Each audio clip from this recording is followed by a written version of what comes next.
अस्सलामु अलैकुम वरहमतुल्लाहि वबरकातुहू। This is Jameel Ahmed Khan. Welcome to my YouTube channel. उम्मीद करता हूँ कि ऑल आर डूइंग गुड।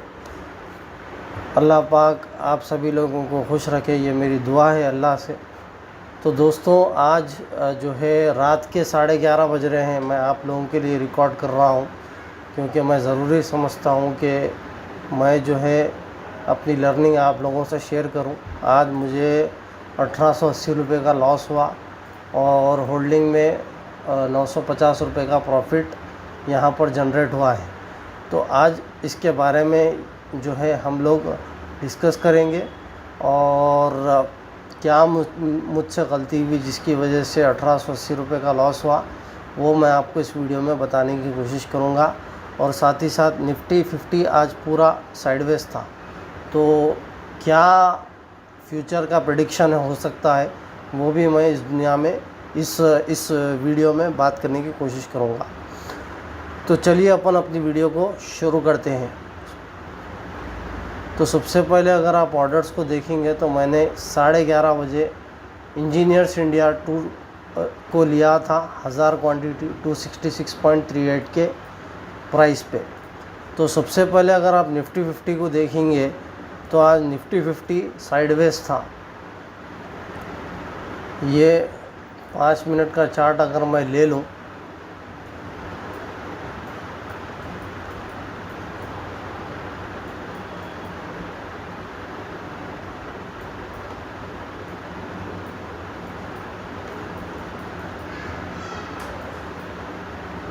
ये 22 का अगर आप देखेंगे तो ये रेंज में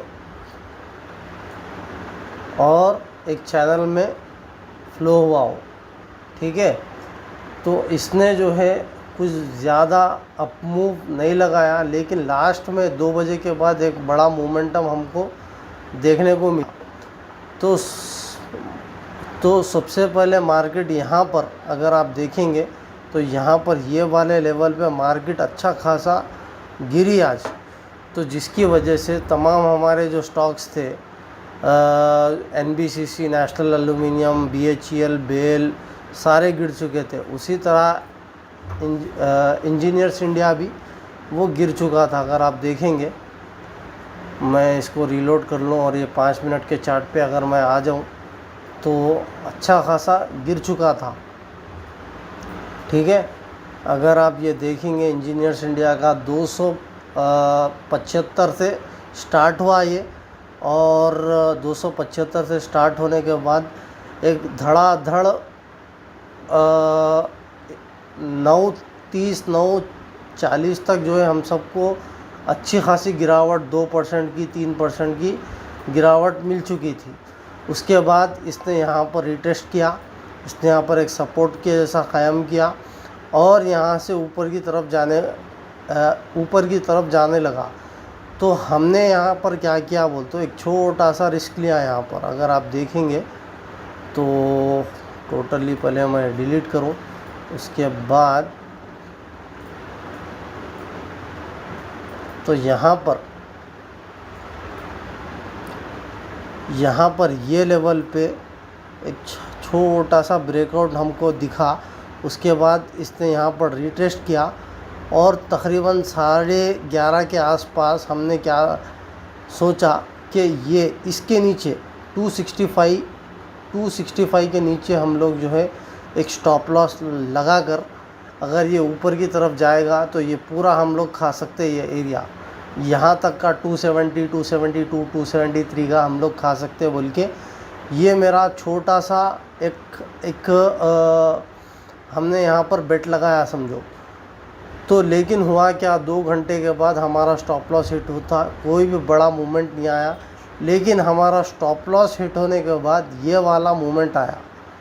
हम एक्सपेक्ट कर रहे थे कि ये movement may be first half में भी आ जाएगा, 11:30, 12, 1 o'clock के आसपास एक बड़ा मोमेंटम आ जाएगा, लेकिन हम यहाँ पर गलत साबित हुए और हमारा जो 200 EMA के नीचे का स्टॉप लॉस था, वो स्टॉप लॉस अगर आप देखेंगे मेरे ऑर्डर्स तो मैंने 264.85 पे 264.85 पे ट्रिगर प्राइस लगाया था और ये 264.50 पे मेरा स्टॉप लॉस हिट हो गया और मुझे यहाँ पर 1880 रुपये का नुकसान हुआ।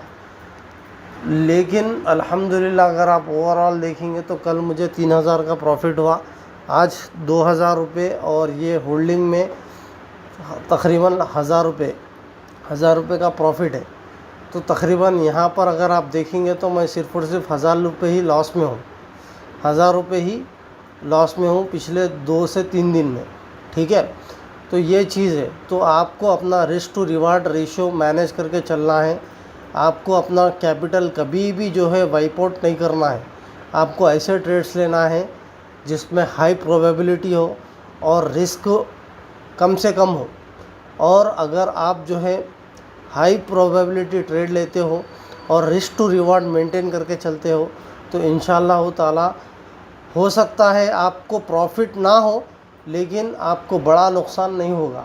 इतनी तो गारंटी है, आपको बड़ा नुकसान बिल्कुल भी नहीं होगा। मेरे महीने में मैं एक बजट निकाल कर चलता हूँ कि अगर मान के चलते हैं 10,000 का मेरा बजट है तो 10,000 से ज़्यादा मेरा अगर नुकसान हो जाता है तो मैं उस महीने ट्रेडिंग नहीं करता हूँ।